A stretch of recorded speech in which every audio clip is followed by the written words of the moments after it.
মহারাষ্ট্রে হাঁটতে বেরিয়েছিলাম আশ্রম থেকে। রাস্তায় আপনারা দেখতে পাচ্ছেন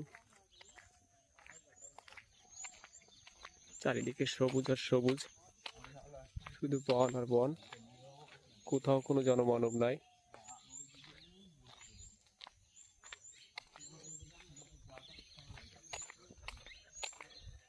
এখানে কয়েক কিলোমিটারের ভিতরে কোনো গ্রাম নাই,